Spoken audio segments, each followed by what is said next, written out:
पुनः आप सभी का स्वागत है।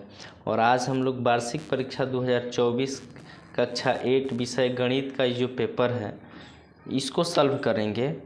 और चलिए शुरू करते हैं, बिना देर किए हुए प्रश्न को सॉल्व करना शुरू करते हैं। दिया हुआ है घन का आयतन होता है, तो घन का आयतन होता है भुजा क्यू। क्या होता है? भुजा क्यू। एक दिया है 3 के पावर 1 का मान होता है, ये दिया है कि 3 के पावर 1 का मान होता है। तो 3 के पावर 1 का मतलब है कि 3 को एक बार गुना कर देना है, तो 3 के पावर 1 का मान कितना होगा? 3 होगा। कितना? 3 हो जाएगा। अगला प्रश्न है कि 1/10 का आधा कितना होता है। इसमें बहुत लोग कंफ्यूज कर जाते हैं। 1/10 का आधा बहुत लोग 1/5 लगा देते हैं, जो बिल्कुल गलत है। ये आधा का मतलब होता है किसी भी संख्या को जब हम आधा करते हैं ना, तो उसको 2 से भाग देते हैं। भाग करेंगे 2 से, तो ये हो जाएगा 2। जैसे 10 को आपको आधा करना है तो 2 से भाग दे दीजिए, 10 का आधा कितना हो जाएगा? 5। इसी तरह आपको अगर 16 का आधा करना है तो 16 को 2 से भाग करेंगे, कितना हो जाएगा? 8 हो जाएगा। तो इसी तरह 1/10 को अगर आधा करना है तो हमको भाग करना पड़ेगा कितना से? 2 से। 2 से भाग करेंगे, कुछ नहीं है तो बटा में 1 लिखेंगे। 1/10 भाग बदल जाता है गुना में, ये भी चेंज हो जाएगा 1/2। 1 में 1 से गुना करेंगे 1 और 10 दूना 20। तो 1/10 का जो आधा आएगा 1/20। इसका राइट आंसर ऑप्शन नंबर 3 हो जाएगा। एक सबसे छोटी प्रकृत संख्या, तो गिनती की संख्याओं को प्रकृत संख्या कहते हैं। ये संख्याएं 1 से शुरू होकर अनंत तक लिखी जाती है। तो सबसे छोटी जो प्रकृत संख्या होगी वह 1 हो जाएगी। सबसे छोटी भाज्य संख्या, तो भाज्य संख्या कहा जाता है जिसके 2 से अधिक गुणनखंड होते हैं। तो सब 2 देखते हैं तो इसमें इसका गुणनखंड 1 है और 2 है। 5 का 1 है, 5 है। 3 का 1 है और 3 है। लेकिन 4 का जो गुणनखंड है 1 भी है, 2 भी है और 4 भी है। तो सबसे छोटी जो भाज्य संख्या है वह कितना है? 4 है। तो अंग का आंसर होगा 3। नेक्स्ट है कि स्तंभ अ को स्तंभ ब के साथ सही मिलान कीजिए। यहाँ तो वृत्त का जो क्षेत्रफल होता है सबको पता है, वृत्त का क्षेत्रफल होता है πr²। r जहाँ ये त्रिज्या का स्क्वायर, तो इसका 5 से हो जाएगा। आयत का क्षेत्रफल क्या होता है? तो आयत का क्षेत्रफल होता है लंबाई गुने चौड़ाई। त्रिभुज का क्षेत्रफल होता है 1/2 गुने आधार गुने ऊंचाई। और वर्ग का क्षेत्रफल होता है भुजा गुने भुजा। समांतर चतुर्भुज का क्षेत्रफल होता है आधार गुने ऊंचाई। क्या होता है? आधार गुने ऊंचाई। क्वेश्चन नंबर 3 है, कोष्ठक में से सही विकल्प चुनकर खाली स्थानों को भरिए। घनाभ में शीर्ष होते हैं, कितने शीर्ष घनाभ में होते हैं? तो घनाभ में 8 शीर्ष होते हैं। कितने? 8 शीर्ष होते हैं। वेलन का वक्र पृष्ठीय क्षेत्रफल जो होता है 2πrh होता है। कितना होता है? 2πrh। -14 और -13 में बड़ी संख्या कौन सी है? तो -13 बड़ी संख्या है। x अक्ष पर y के निर्देशांक होते हैं 0 होते हैं कि 1 होते हैं? तो x अक्ष पर y का निर्देशांक 0 होता है। कितना होता है? 0। a और b से बनी किसी 2 अंकों की संख्या ab का अर्थ है, ab का अर्थ होता है 10 × a + b। क्या होगा? 10 × a + b। क्वेश्चन नंबर 4 जो है, नीचे दिए गए प्रश्नों के उत्तर सामने के बॉक्स में भरिए। यहाँ दिया गया है, यदि किसी व्यंजन में पदों की संख्या निश्चित हो, वह पदों की घात एक पूर्ण संख्या हो तो कहलाती है। हम लोग पढ़े हैं, पदों की संख्या निश्चित हो और पदों की घात जब पूर्ण संख्या हो तो उसे बहुपद कहते हैं। क्या कहते हैं? बहुपद कहते हैं। यहाँ एक सूत्र दिया है, a⁴m गुने a⁴n। आधार समान है तो पावर क्या होगा? जुट जाएगा, पावर जुट जाएगा। ये हो जाएगा a⁴m + n। ठीक, इतना को मानक रूप में लिखना है तो मानक रूप में इसको हो जाएगा, ये हो जाएगा 3 × 10⁻, कितना है? 1 2 3 4 5 6, तो माइनस में 6 हो जाएगा। 3 × 10⁻⁻6। आयलर का सूत्र लिखिए। आयलर फार्मूला लिखना है, सबको पता है। आयलर फार्मूला होता है f + v = e + 2। आगे है 5x - 7x। तो 5x - 7x जब इसको हल करेंगे, 7x में से 5x गया, -2x होगा। क्या होगा? 2x होगा। क्वेश्चन नंबर 5 दिया है, सरल कीजिए 3a माइनस 5b का whole square minus 3a plus 5b का होल स्क्वायर। तो इसके लिए आप लोगों को दो फार्मूला याद होना चाहिए, एगो a माइनस बी का होल स्क्वायर, एगो a प्लस बी का होल स्क्वायर। तो यहाँ हम लोग देख लेते हैं, a प्लस बी का होल स्क्वायर होता है a square plus 2ab plus b square, और a माइनस बी का होल स्क्वायर होता है a square minus 2ab plus b square. तो यहाँ हम लोग ध्यान देंगे, a के जगह 3a लिखेंगे और b के जगह 5b लिखेंगे। तो a माइनस बी का होल स्क्वायर ये हो जाएगा a स्क्वायर, a के जगह कितना है 3a, a square minus 2ab, 2 ये सूत्र का है, a के जगह 3a है इंटू b के जगह 5b, a square minus 2ab plus b square 5b का होल स्क्वायर माइनस ये a प्लस बी का होल स्क्वायर, तो ये हो जाएगा a स्क्वायर, 3a का whole square a square plus 2ab plus 2a के जगह 3a और b के जगह 5b और प्लस b स्क्वायर 5b का चीज़ स्क्वायर। अब चलिए इसको सॉल्व कर लेते हैं, 3 का स्क्वायर करेंगे हो जाएगा 9a स्क्वायर माइनस 3 दूनी 6 6 25 30ab प्लस 5 का स्क्वायर करेंगे 25b स्क्वायर, माइनस रहने दीजिए अभी। ये 3 का स्क्वायर कर लीजिए, 3 तिहाई 9a स्क्वायर प्लस 2 तिहाई 6 6 25 30ab प्लस 5 का स्क्वायर करेंगे 25b स्क्वायर। अब चलिए इसको तो एजेटिव लिख देंगे, 9a square minus 30ab plus 25b square. इसमें ना ये माइनस से गुना कर देना है, तो ये माइनस हो जाएगा 9a square minus plus minus 30ab minus plus minus 25b square. देखिए 9 स्क्वायर प्लस में है, 9 स्क्वायर माइनस में कट जाएगा, 25b स्क्वायर प्लस में 25b स्क्वायर माइनस में, ये माइनस 30ab माइनस 30ab दोनों जुट जाएगा, तो ये माइनस 60ab हो जाएगा, यही इसका आंसर हो जाएगा। नेक्स्ट क्वेश्चन देखते हैं, x का मान ज्ञात कीजिए जब 4x के पावर 2x प्लस 1 डिवाइड 16 बराबर 64। इसको बनाएंगे कैसे, पहले क्वेश्चन को लिख लेते हैं। 4x के पावर दिया है 4 के पावर दिया है 2x प्लस 1 डिवाइड में दिया है 16 बराबर 64।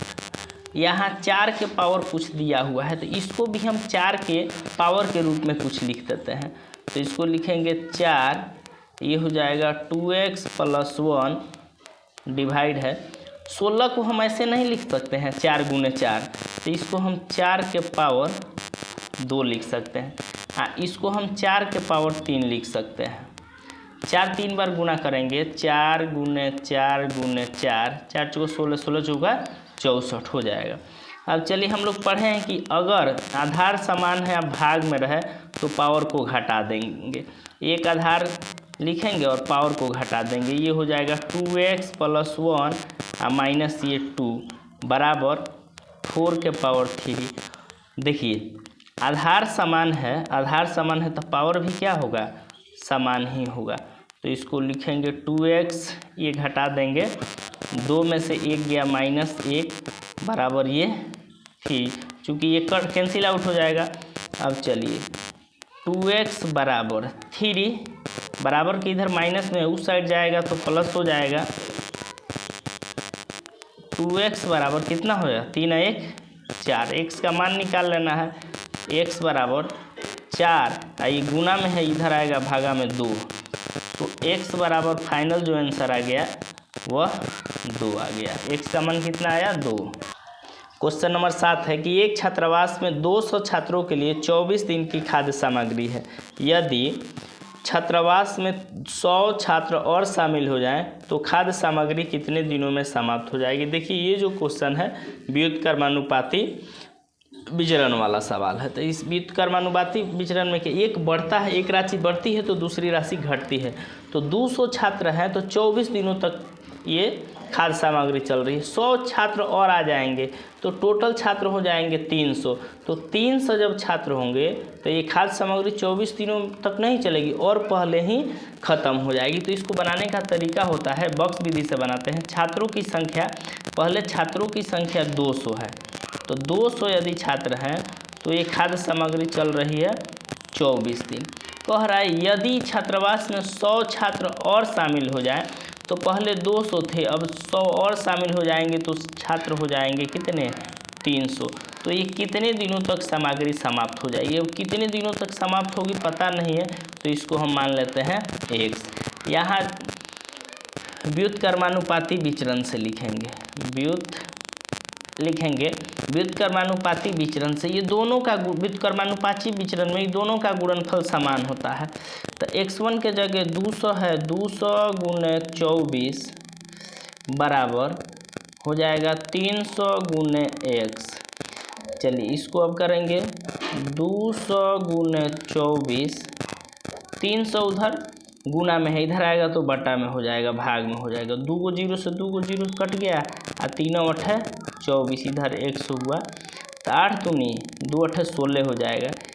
x बराबर कितना हो गया, 16 हो गया। अर्थात जब 100 छात्र और चले जाएंगे तो खाद्य सामग्री कितने दिनों में समाप्त हो जाएगी, 16 दिन। तो इसको लिख देंगे कि खाद्य सामग्री 16 दिनों में समाप्त हो जाएगी।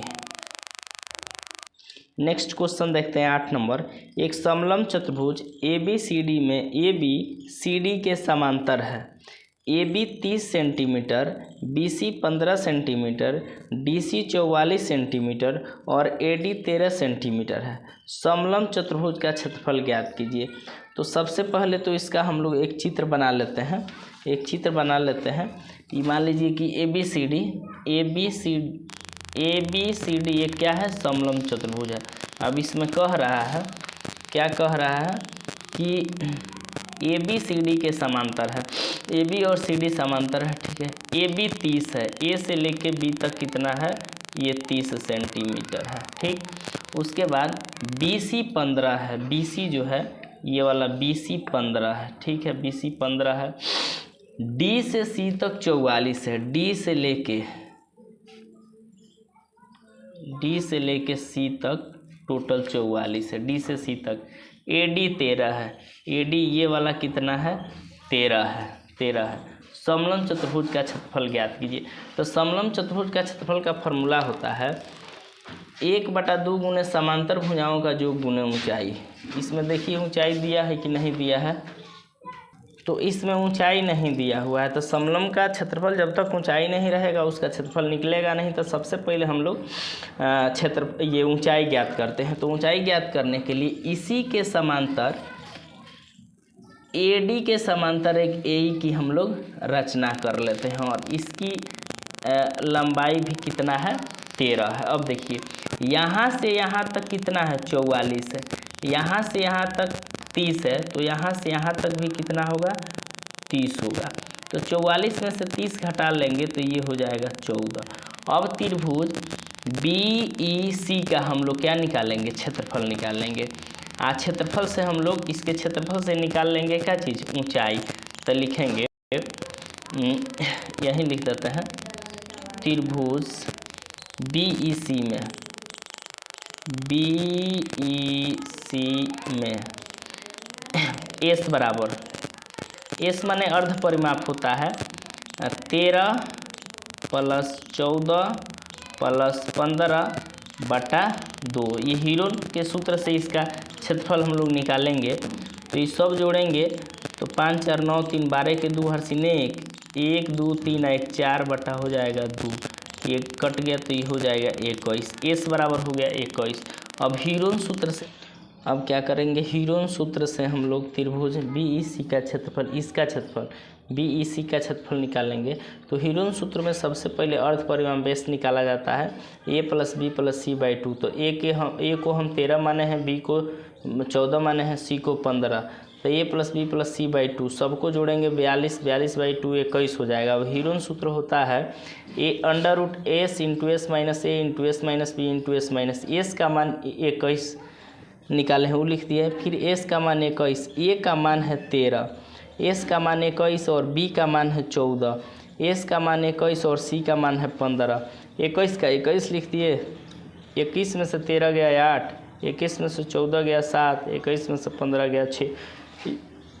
इसका गुणनखंड हम कर लेते हैं, तो ये हो जाएगा 3 × 7। 8 को करेंगे तो 2 दूनी 4 दूनी 8, 7 का फैक्टर होगा नहीं, 6 का हो जाएगा 3 × 2।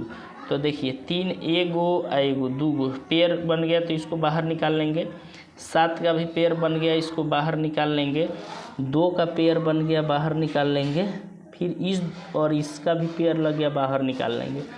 तो ये हो जाएगा 2 दूनी 4, 4 3 12, 12 7 84 सेंटीमीटर स्क्वायर इसका क्षेत्रफल हो गया, इसका क्षेत्रफल। अब इसका क्षेत्रफल पता चल गया, इसका क्षेत्रफल पता चल गया कितना 84। तो इसका हम ऊंचाई ज्ञात कर लेंगे। तो लिखेंगे कैसे, उसके क्षेत्रफल से पुनः त्रिभुज BEC का यहाँ लिख देते हैं BEC का क्षेत्रफल बराबर होता है, त्रिभुज का क्षेत्रफल 1 होता है 1/2 गुने आधार गुने का चीज़ ऊंचाई। तो इसका क्षेत्रफल अभी हम लोग निकाले हैं, आया है 84 बराबर 1/2 गुने आधार इसका कितना है, तो आधार दिया है 14, लिख देंगे 14। लेकिन ऊंचाई हमें पता करना है, तो ऊंचाई के जगह हम क्या लिखेंगे, ऊंचाई की जगह ऊंचाई लिखेंगे। कट जाएगा 2 × 7 = 14, ठीक। 7 गुना में है तो इधर आएगा तो कितना में भाग में हो जाएगा, 84/7 बराबर क्या हो जाएगा, ऊंचाई हो जाएगा। अब 12 × 7 = 84, तो त्रिभुज का ऊंचाई आ गया। ऊंचाई कहिए चाहे शीर्षलम कहिए, ऊंचाई कितना आया, ऊंचाई आ गया 12 सेंटीमीटर। तो अब बड़ी आसानी से ऊंचाई पता चल गया, तो बड़ी आसानी से हम समलम का क्षेत्रफल ज्ञात कर सकते हैं। तो सूत्र लिखते हैं, समलम का क्षेत्रफल बराबर होता है 1/2 गुने समांतर भुजाओं का योग गुने ऊंचाई। तो देखिए ये हो गया समलम का क्षेत्रफल 1/2 गुने समांतर भुजाओं का योग गुने ऊंचाई। तो 1/2 यहाँ लिख देंगे, 1/2। समांतर भुजा कौन कौन है, आमने सामने की भुजा को समांतर भुजा कहेंगे। एक 30 हो गया, एक यहाँ से यहाँ तक 44 हो गया। तो समांतर भुजा हो गया 30 + 44 गुने ऊंचाई। तो ऊंचाई अभी हम लोग निकाले हैं कितना, 12। ये कट जाएगा, 2 छक्के 12 हो जाएगा। ये दोनों को जोड़ेंगे तो ये हो जाएगा 4 4 3 7, 74 × 6 गुना करेंगे, 6 × 4 = 24 के 4 से 2 6 43 44 इतना वर्ग सेंटीमीटर इसका आंसर फाइनल हो जाएगा।